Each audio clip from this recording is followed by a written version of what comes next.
Welcome, I'm Nid, a karma guide, and in this video we're going to be exploring the relationship of patience with how it can make us feel more timeless.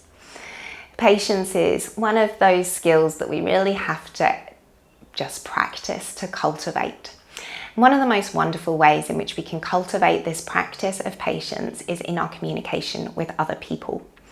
And I'm going to share with you a couple of ways in this video that you can tune in with yourself to find greater patience when you're with other people and how you communicate with them and how you might listen to them. In my sanctuary area, there are a couple of other ways in which you can explore finding patience and connecting to timelessness, including some more meditation practices, some breathing practices that might support you. So go over there and have an explore. So the first thing to note about what happens when we are losing our patience in our voice is our tone of voice. As we become less patient, we move towards our sympathetic nervous system, so that fight, flight, freeze response.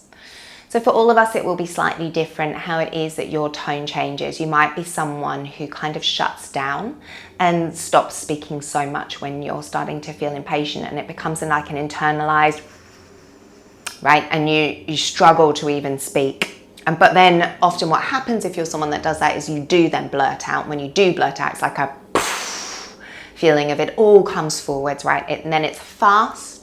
It's furious, it might even have a raised voice, but it's definitely going to be faster.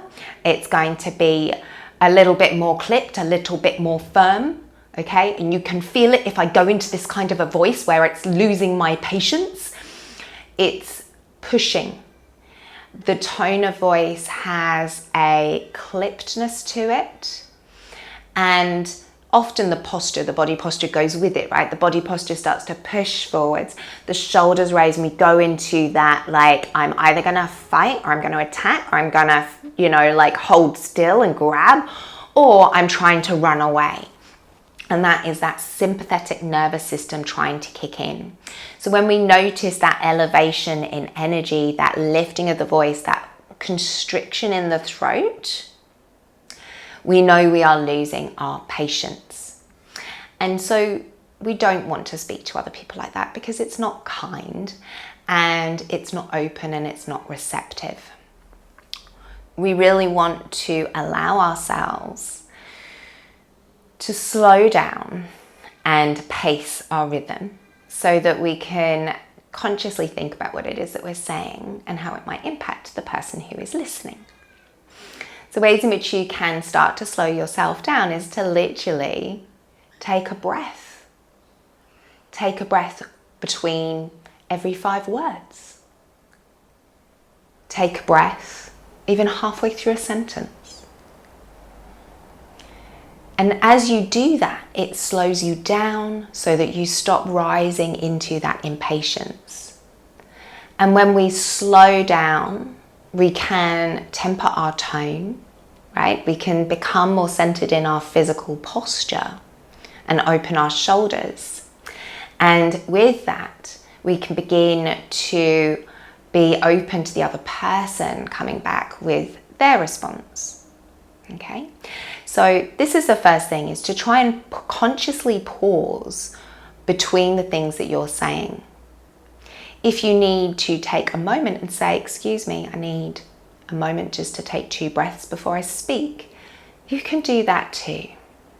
But it's really important to note that rising in your voice and that pacing in your own voice, because that is what is going to show you that you have lost that patient presence.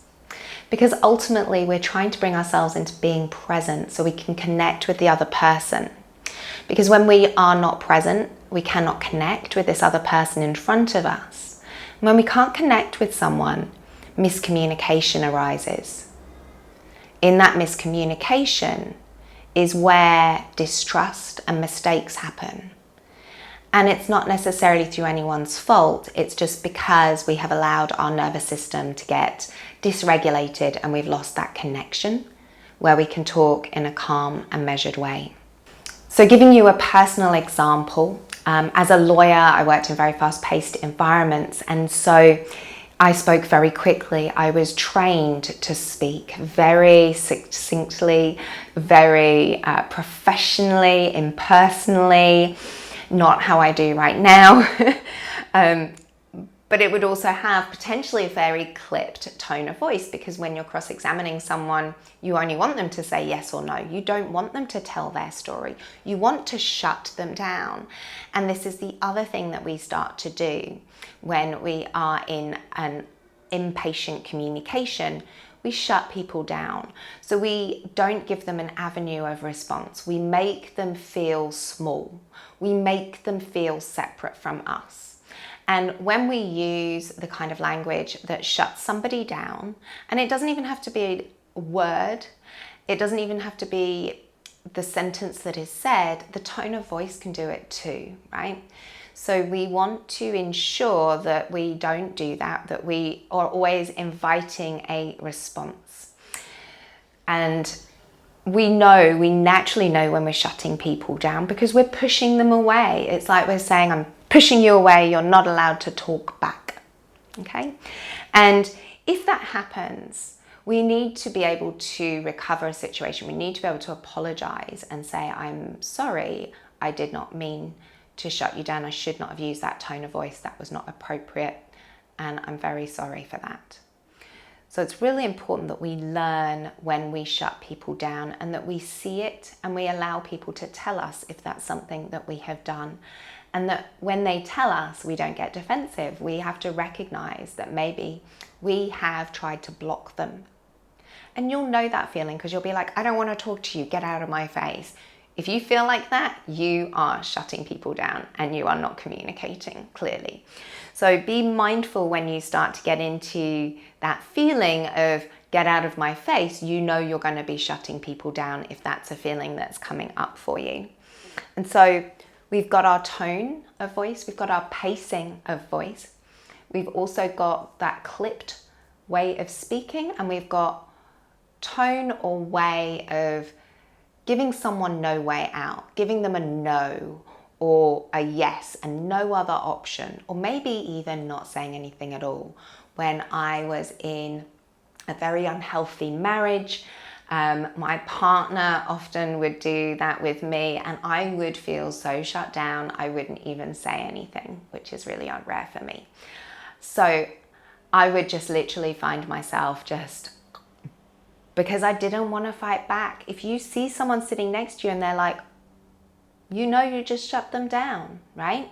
So we want to look at what are we doing, what's the impact of our behavior in front of us. The final thing I want to add about when that impatience can arise in our voice and how we can find patience is often when we're really busy. We've got a lot of things going on, and it can be really easy to get into that tone of voice because we're being efficient and we're trying to be like getting done, and we start applying the getting done to talking to people. And again, that may not be that stressed, shut down, pushing away, but actually when we're ticking a conversation off as though it's a task, we're not connecting, and therefore we are not being our full, open and warm self. So making sure that if your life is having one of those busy phases, if you know you're about to go into a period of time where you're going to be really busy, coming into some form of practice that before you communicate with someone, you can stop and remind yourself to open and connect.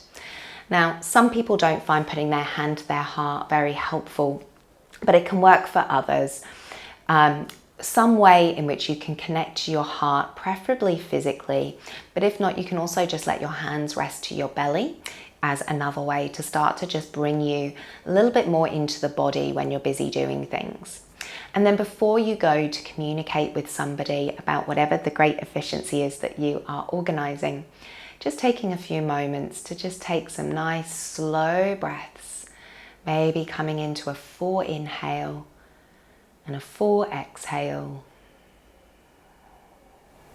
and just feeling your body, feeling those sensations that are present. allowing your shoulders to soften.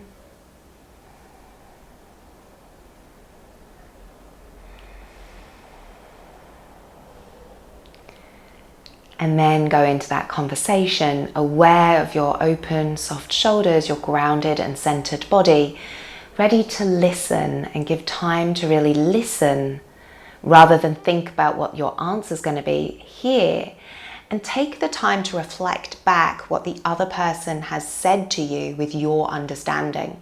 So you can say, from what you said, I heard and understood X.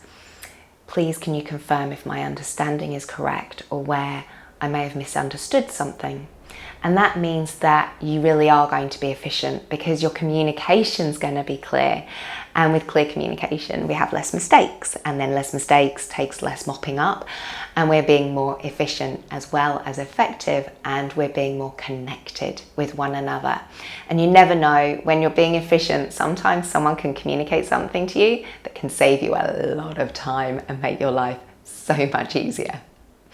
I hope some of these tips around how to slow down, how to come into being more present, and just things to watch out for when we're going into that place where we can be a little bit overly short with our voice and impatient in our tone of voice has supported you.